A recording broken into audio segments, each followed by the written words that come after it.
سارے کافر اکٹھے ہو کے آگے حضور کے گھر کا گھیرا ڈال لیا تھا کہ آج چھوڑیں گے نہیں، لیکن حضور ان کے سروں میں خاک ڈالتے گزر گئے۔ حفاظت اللہ نے اپنے محبوب کی ہے، بلکہ حضرت علی المرتضیٰ کو بستر پہ لٹایا، علی میرے بستر پہ سو جاؤ، امانتیں دے کے تم بھی صبح آ جانا۔ حضرت علی بھی سو گئے، حضور کی حفاظت تو ہے ہی ہے، حضرت علی بھی سو گئے۔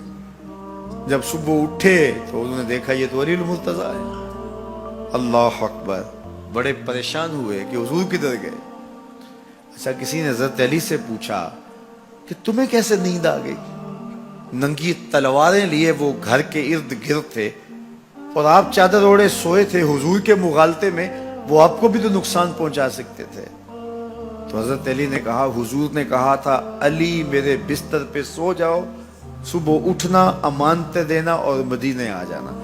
مجھے یقین تھا سوؤں گا بھی، صبح اٹھوں گا بھی، امانتیں بھی دوں گا، مدینے بھی پہنچوں گا، اس لیے کہ حضور نے فرمایا ہے۔ جب حضور نے فرما دیا ہے تو پھر ہو کے رہے گا۔ جب حضور ہجرت کرتے ہوئے جا رہے تھے نا، 100 سرخ اونٹ حضور کی گرفتاری کے لیے نام رکھا ہوا تھا۔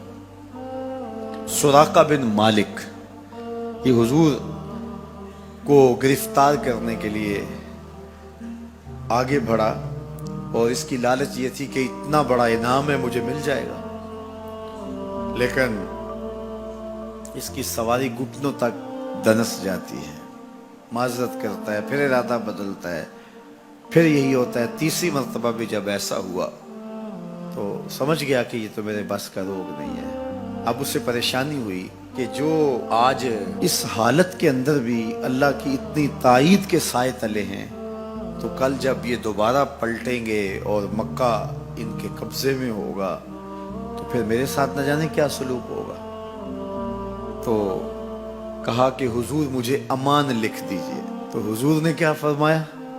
سراقہ تو مجھے گرفتار کرنا چاہ رہا ہے، میں تیرے ہاتھ میں کسرا کے کنگن دیکھ رہا، میں تیرے ہاتھ میں کسرا کے، اس وقت کی سپر طاقت تھی کسرا، تو فرمایا میں تیرے ہاتھوں میں کسرا کے کنگن دیکھ رہا۔ تو حضور سے انہوں نے باقاعدہ امان لکھوا لی۔ اللہ اکبر۔ حضرت عمر کا زمانہ ہے، ایک جنگ میں حضرت سراقہ بن مالک بھی تھے، تو کافر قلعہ بند ہو گئے، اور یہ جب ان کے اوپر حملہ آور ہوتے ہیں تو وہ اندر سے پتھر پھینکتے ہیں، فصیل عبور نہیں کی جاتی۔ تو سراقہ بن مالک کہنے لگے کہ مجھے آپ منجنیق میں ڈال کر کے ان کے قلعے کے اندر پھینک دو اور میں اندر سے جا کے دروازہ کھول دوں گا، تو پھر تم آ جانا۔ تو لوگوں نے کہا سراقہ کیا بول رہے ہو؟ وہ بڑی غلیل کی طرح منجنیق ہوتی ہے، کہا اس میں ڈال کے تجھے پھینکیں گے، جب تو گرے گا تیری ہڈیاں باقی نہیں بچیں گی، پھر وہ تلواریں لیے کھڑے ہیں تجھے زندہ چھوڑیں گے۔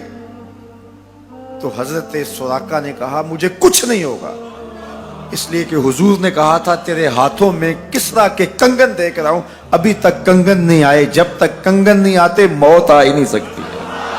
یہ یقین تھا ان کا، یہ اذعان تھا ان کا۔ تو حضور کی حفاظت اللہ نے اپنے ذمہ کرم پہ لی ہے۔ سوال یہ ہے کہ باقی بھی اللہ کے سچے نبی ہیں، ان کی حفاظت اللہ نے اپنے ذمہ کرم پہ کیوں نہیں لی، اور حضور کی حفاظت اپنے ذمہ کرم پہ کیوں لی؟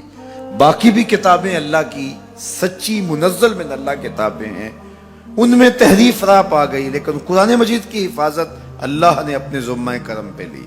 کیوں؟ تو اس کا جواب یہ ہے کہ اگر کوئی نبی شہید ہو جاتا ہے تو نیا نبی آنے والا ہے، اس کی جگہ کو پر کر دے گا۔ اگر کسی کتاب میں تحریف راہ پا جاتی ہے تو کوئی بات نہیں، نئی کتاب نازل ہونے والی ہے۔ حضور کی حفاظت اس لیے کی کہ اگر حضور بھی شہید کر دیے جاتے ہیں تو پھر حضور کے بعد تو کوئی نبی آنے والا نہیں ہے، اور کتاب اللہ کے اندر اگر تحریف کر دی جاتی ہے فَبِأَيِّ حَدِيثٍ بَعْدَهُ يُؤْمِنُونَ، تو قرآن کے بعد تو کوئی اور نسخہ نور نازل ہی نہیں ہونے والا، تو لوگ ہدایت، روشنی اور اجالا کہاں سے لیں گے؟ اس لیے اس کتاب کو بھی باقی رکھا گیا اور مصطفیٰ کی بھی حفاظت فرمائی گئی۔ حضور کے آنے کے بعد اتمام دین ہو گیا. انا خاتم النبیین لا نبی بعدی, میں آخری نبی ہوں, میرے بعد کوئی نبی نہیں ہوگا. اور میں نے عرض کیا 100 آیات قرآنیہ, 210 احادیث اور صحابہ, تابعین, ائمہ اور بزرگوں کے ہزارہ اقوال اس میں موجود ہیں.